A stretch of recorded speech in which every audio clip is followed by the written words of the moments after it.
बृहस्पतिवार की व्रत कथा सुनने से हमारे जीवन के सारे दुखों का नाश होता है। तो ये कथा आप लोगों से निवेदन है कि ये कथा शुरू से अंत तक सुनिए, बीच में कथा को छोड़ करके नहीं जाना चाहिए। कथा शुरू करते हैं। जय श्री कृष्ण। ओम नमः भगवते वासुदेवाय।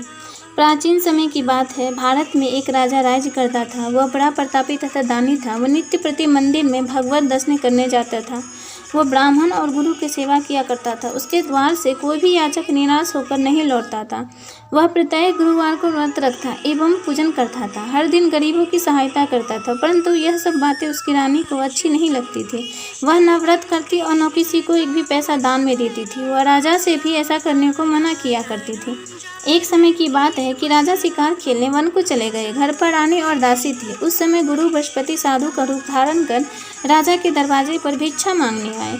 साधु ने भिक्षा मांगी तो कहने लगे, हे साधु महाराज, मैं इस दान और पुण्य से तंग आ गई हूँ। इस कार्य के लिए तो मेरे पति देव ही बहुत है। अब आप ऐसी कृपा करें कि सारा धन नष्ट हो जाए तथा मैं आराम से रह सकूं। साधु रूपी बृहस्पति देव ने कहा, हे देवी, तुम बड़े विचित्र हो। संतान और धन से कोई दुखी नहीं होता है, इसको सभी चाहते हैं। पापी भी पुत्र और धन की इच्छा करता है। अगर तुम्हारे पास धन अधिक है तो भूखे मनुष्यों को भोजन कराओ, प्याव लगवाओ, ब्राह्मणों को दान दो, धर्मशालाएं बनवाओ, कुआं, तालाब, बावड़ी, बाग, बगीचे आदि का निर्माण कराओ तथा निर्धनों की कुंवारी कन्याओं का विवाह कराओ, साथ ही यज्ञ आदि करो। इस प्रकार के कर्मों से आपका कुल का और आपका नाम परलोक में सार्थक होगा एवं स्वर्ग की प्राप्ति होगी। परंतु रानी साधु की इन सब बातों से खुश नहीं हुई। उसने कहा, हे साधु महाराज, मुझे ऐसे धन की आवश्यकता नहीं है जिसे मैं अन्य लोगों को दान दूं तथा जिसको रखने और संभालने में मेरा सारा समय नष्ट हो जाए। साधु ने कहा, हे देवी, यदि तुम्हारी ऐसी ही इच्छा है तो जैसा मैं तुम्हें बताता हूँ तुम वैसा ही करना। बृहस्पतिवार के दिन घर को गोबर से लिपना, अपने केसों को पीली मिट्टी से धोना, केसों को धोते समय स्नान करना, राजा से कहना वह हजामत करवाए, भोजन में मांस मदिरा खाना, कपड़ा धोबी के यहाँ धुलने देना। इस प्रकार 7 बृहस्पतिवार करने से तुम्हारा धन नष्ट हो जाएगा। यह कहकर साधु महाराज के बृहस्पति देव अंतर्धान हो गए। रानी ने साधु के कहने के अनुसार 7 बृहस्पतिवार तक वैसा ही करने का विचार किया। साधु के बताए अनुसार कार्य करते हुए केवल 3 बृहस्पतिवार ही व्यतीत किए। उसकी समस्त धन संपत्ति नष्ट हो गई। भोजन के लिए दोनों में समय परिवार तरसने लगा तथा सांसारिक भोगों से दुखी रहने लगा। वह राजा रानी से कहने लगा कि हे रानी, तुम यहाँ पर रहो, मैं दूसरे देश को जाता हूँ, क्योंकि यहाँ पर मुझे सभी मनुष्य जानते हैं, इसलिए मैं यहाँ कोई कार्य नहीं कर सकता। अब मैं परदेश जा रहा हूँ, वहाँ कोई काम धंधा करूँगा, शायद हमारे भाग्य बदल जाए। ऐसा कहकर राजा परदेश चला गया। वह वहाँ जंगल से लकड़ी काट कर लाता और शहर में बेचता रहा। इस तरह जीवन व्यतीत करने लगा। इधर राजा के बिना रानी और दासियाँ दुखी रहने लगी। किसी दिन भोजन मिलता और किसी दिन जल पीकर ही रह जाती। एक समय रानी और दासियों को 7 दिन बिना भोजन के व्यतीत करना पड़ा। तो रानी ने अपनी दासी से कहा, हे दासी, यहाँ पास ही के नगर में मेरी बहन रहती है और बड़ी धनवान है, तो उसके पास जा और वहाँ से 500 बेजर मांग कर लिया, जिससे कुछ समय के लिए गुजारा हो जाएगा। दासी रानी की बहन के पास गई। रानी की बहन उस समय पूजा कर रही थी। बृहस्पतिवार का दिन था। दासी ने रानी की बहन से कहा, हे रानी, मुझे आपकी बहन ने भेजा है, मुझे 500 बेजर दे दो। दासी ने यह बात अनेक बार कही, परंतु रानी की बहन ने कोई उत्तर नहीं दिया, क्योंकि वह उस समय बृहस्पतिवार की कथा सुन रही थी। जब दासी को रानी की बहन से कोई उत्तर नहीं मिला तो बहुत दुखी हुई होगी। उसे क्रोध भी है। वो लौटकर रानी से बोली, हे रानी, आपकी बहन तो बहुत ही घमंडी है, वो छोटे लोगों से बात भी नहीं करती है। मैंने उससे कहा तो उसने कोई उत्तर नहीं दिया, मैं वापस चली आई। रानी बोली, हे दासी, इसमें उसका कोई दोष नहीं है। जब बुरे दिन आते हैं तब कोई सहारा नहीं देता।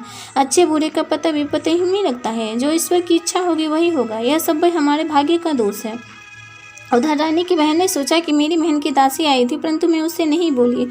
इससे वह बहुत दुखी हुई होगी। अतः कथा सुनो, विष्णु भगवान का पूजन समाप्त कर वो अपनी बहन के घर आई और कहने लगे, हे बहन, मैं बृहस्पतिवार का व्रत कर रही थी, तुम्हारी दासी हमारे घर गई थी, परंतु जब तक कथा होती है तब तक हम लोग न उठते और न बोलते हैं, इसलिए मैं नहीं बोली। कहो दासी क्यों गई थी? रानी बोली, बहन, हमारे घर अनाज नहीं था, वैसे तुमसे कोई बात छिपी नहीं है, इस कारण मैंने दासी को तुम्हारे पास 5 बेजन लेने के लिए भेजा था। रानी की बहन बोली, बहन देखो, बृहस्पति भगवान सबकी मनोकामना पूर्ण करते, देखो शायद तुम्हारे घर में अनाज रखा हो। यह सुनकर दासी घर के अंदर गई तो वहाँ उसे एक घड़ा बेजर का बड़ा मिल गया। उसे बड़ी हैरानी हुई, क्योंकि उसने एक एक बर्तन देख लिया था। उसने बाहर आकर रानी को बताया। दासी अपनी रानी से कहने लगी, हे रानी, देखो, वैसे हमको जब अन्न नहीं मिलता है तो हम रोज़ ही व्रत करते हैं। अगर इनसे व्रत की विधि और कथा पूछ ली जाए तो हम भी क्या करेंगे? दासी के कहने पर रानी ने बहन ने बृहस्पतिवार व्रत के बारे में पूछा। उसकी बहन ने बताया, हे रानी बहन, बृहस्पतिवार को सूर्योदय से पूर्व उठकर स्नान करके बृहस्पतिवार का व्रत करना चाहिए, लेकिन उस दिन सिर नहीं धोना चाहिए। बृहस्पतिवार के व्रत में चने की दाल और मुनक्का से विष्णु भगवान के वृक्ष केले की जड़ में पूजन करें तथा तथा दीपक जलाओ। उस दिन एक ही समय भोजन करे, भोजन पीले, खाद्य पदार्थ का करे तथा कथा सुने। इस प्रकार करने से गुरु भगवान प्रसन्न होते हैं, अन्न पुत्र धन देते हैं, मनोकामना पूर्ण करते हैं। व्रत और पूजन की विधि बताकर रानी की बहन अपने घर लौट गई। रानी और दासी दोनों ने निश्चय किया कि बृहस्पति भगवान का पूजन जरूर करेंगे। 7 दिन बाद जब बृहस्पतिवार आए तो उन्होंने व्रत रखा। गुड़स्थान में जाकर चना और गुड़ भी लाए तथा उसके दाल से केले की जड़ तथा विष्णु भगवान का पूजन किया। अब भोजन पीला कहाँ से आए? दोनों बड़ी दुखी हुई, परंतु उन्होंने व्रत किया था, इस कारण बृहस्पति देव भगवान प्रसन्न थे। एक साधारण व्यक्ति के रूप में वे 2 थालों में सुंदर पीला भोजन लेकर आए और दासी को देखकर बोले, हे दासी, यह भोजन तुम्हारे और रानी के लिए है, तुम दोनों करना। दासी भोजन पाकर बड़ी प्रसन्न हुई और रानी से बोली, रानी जी भोजन कर लो। रानी को भोजन आने के बारे में कुछ पता नहीं था, इसलिए वह दासी से बोली, जा तू ही भोजन कर, क्योंकि तू हमारे व्यर्थ में हंसी उड़ाती है। दासी बोली, एक व्यक्ति भोजन दे गया। रानी कहने लगा, भोजन तेरे लिए दे गया, तू ही भोजन कर। दासी ने कहा, वह व्यक्ति हम दोनों के लिए 2 थालों में भोजन दे गया है, इसलिए मैं और आप दोनों ही साथ साथ भोजन करेंगे। दोनों ने गुरु भगवान को नमस्कार कर भोजन प्रारंभ किया। उसके बाद से प्रत्येक बृहस्पतिवार को गुरु भगवान का व्रत और पूजन करने लगे। बृहस्पति भगवान की कृपा से उनके पास धन हो गया, परंतु रानी फिर पहले की तरह से आलस करने लगे। तब दासी बोली, देखो रानी, तुम पहले भी इस प्रकार आलस करती, तुम्हें धन के रखने में कष्ट होता था, इस कारण सभी धन नष्ट हो गया। अब गुरु भगवान की कृपा से धन मिला है तो फिर तुम्हें आलस होता है? बड़ी मुसीबतों के बाद हमने यह धन पाया है, इसलिए हमें दान पुण्य करना चाहिए। तुम भूखे मनुष्य को भोजन कराओ, प्याऊ लगवाओ, ब्राह्मणों को दान दो, कुआं तालाब बावड़ी आदि बाग बगीचे का निर्माण कराओ, मंदिर पाठशाला बनवाकर दान दो, कुंवारी कन्याओं को विवाह कराओ, धन को शुभ कार्यों में खर्च करो, जिससे तुम्हारे कुल का यश बढ़े तथा स्वर्ग प्राप्त हो, पितृ प्रसन्न हो। दासी की बात मानकर रानी ने इसी प्रकार के कर्म करने प्रारंभ किए, जिससे उनका काफी यश फैलने लगा। एक दिन रानी और दासी आपस में विचार करने लगे, न जाने राजा किस दशा में होंगे, उनकी कोई खोज खबर नहीं। गुरु भगवान से उन्होंने प्रार्थना की। भगवान ने रात्रि में राजा को स्वप्न में कहे, हे राजा, उठ, तेरी रानी तुझको याद करती है, और अपने देश को लौट जा। राजा प्रातःकाल उठकर जंगल से लकड़ियां काट कर लाने के लिए जंगल की ओर चल पड़े। जंगल से गुजरते हुए सोचने लगे कि रानी की गलती से उसे कितने दुख भोगने पड़े। राजपाट छोड़कर उसे जंगल में आकर रहना पड़ा। जंगल से लकड़ियां काटकर उन्हें बेचकर गुजारा करना पड़ा। उसी समय उस जंगल में बृहस्पति देव एक साधु का रूप धारण कर आया। राजा के पास आकर बोले, हे लकड़हारे, तुम ही सुनसान जंगल में किस चिंता में बैठे, मुझे बतलाओ। यह सुन राजा के नेत्रों में जल भरा है और साधु की वंदना कर बोला, हे प्रभु, आप सब कुछ जानने वाले हैं। इतना कहकर राजा ने साधु को अपनी संपूर्ण कहानी सुना दी। महात्मा दयालु होते हैं। वे राजा से बोले, हे राजा, तुम्हारी पत्नी ने बृहस्पति देव के प्रति अपराध किया था, जिसके कारण तुम्हारी यह दशा हुई। अब तुम किसी प्रकार की चिंता मत करो, भगवान तुम्हें पहले से अधिक धन देंगे। देखो, तुम्हारी पत्नी ने बृहस्पतिवार का व्रत करना प्रारंभ कर दिया है। तुम भी बृहस्पतिवार का व्रत करके चने की दाल, उबल और गुड़ जल के लोटे में डालकर केले का पूजन करो। फिर कथा कहो, या सुनो, भगवान तुम्हारी सब कामनाओं को पूर्ण करेंगे। साधु को प्रसन्न देखकर राजा बोला, हे प्रभु, मुझे लकड़ी बीच के इतना पैसा भी नहीं बचता, इससे भोजन करने के उपरांत कुछ बचा सकूं। मैंने रात्रि में अपने जानों को व्याकुल देखा है, मेरे पास कोई साधन नहीं है जिससे समाचार जान सकूं। फिर मैं बृहस्पतिवार की क्या कहानी कहूं, मुझको तो कुछ भी मालूम नहीं। साधु ने कहा, हे राजा, तुम किसी बात की चिंता मत करो। बृहस्पतिवार के दिन तुम रोजाना की तरह लकड़ियां लेकर शहर में जाओ, तुम्हें रोज से दुगुना धन प्राप्त जिससे तुम भली भांति भोजन कर लोगे तथा बृहस्पति देव की पूजा का सामान भी आ जाएगा इस तरह से राजा ने बृहस्पतिवार का व्रत करना प्रारंभ कर दिया। धीरे धीरे समय व्यतीत होने पर फिर बृहस्पतिवार का दिन है। राजा जंगल से लकड़ी काटकर किसी शहर में बेचने गए। उस दिन उसे एक दिन और दिनों से अधिक धन मिला। राजा ने चना गुड़ आदि लाकर बृहस्पतिवार का व्रत किया। उस दिन से उसके सभी क्लेश दूर हुए, परंतु जब अगला गुरुवार का दिन आया तो बृहस्पतिवार का व्रत करना भूल गए। इस कारण बृहस्पति भगवान नाराज हो गए।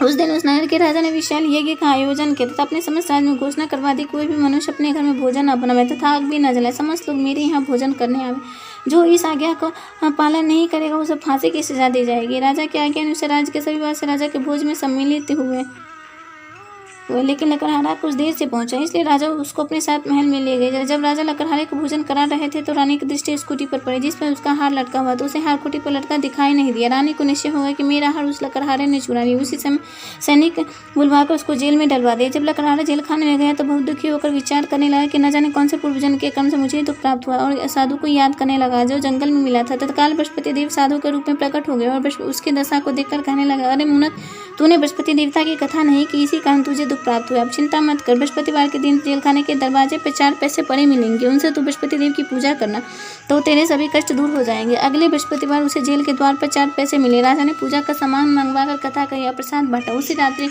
को बृहस्पति देव ने उस नगर के राजा को स्वप्न में कहा, हे राजा, तूने जिस आदमी को जेल खाने में बंद कर दिया वो निर्दोष है, वह राजा उसे छोड़ देना। रानी का हार उस कुटी पर लटका हुआ है, अगर तू ऐसा नहीं करेगा तो मैं तेरे राज्य को नष्ट कर दूंगा।